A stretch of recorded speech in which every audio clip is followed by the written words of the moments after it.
Hello guys, and welcome to my channel, Crafting My Way. Today I'm going to do about 3 fall DIYs.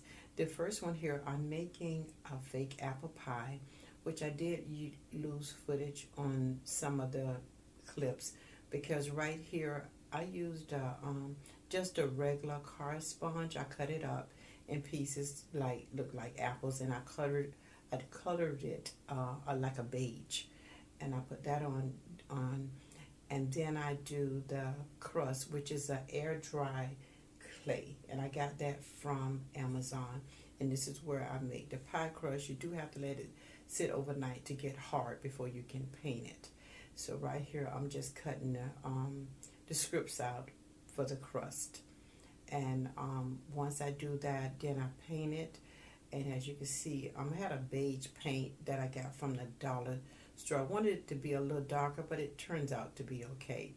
And I, let it dry to the 24 hours overnight, and then I came back and painted it, and it turned out to be cute. I sprinkled a little cinnamon, on top of it to give it a little darkness and make it look real, because cinnamon's not going to do anything with animals. If anything, little pets, it'll keep them away.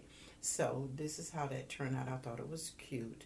And next video, I'm doing this is a smoke basket I got from Michael's, and here I just changed the summer flowers out, I'm sorry, and put my fall flowers in. And here I'm using my little easy bowl maker to make my bowls, and this is the finishing of it. I thought it came out really cute. I really like working with the little smoke basket.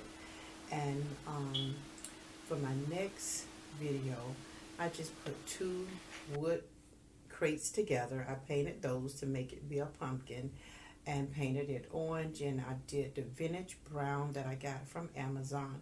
And all of these things I will have in my description, highlighted with a little brown to give it a little vintage look. It looked like to make it look like a pumpkin.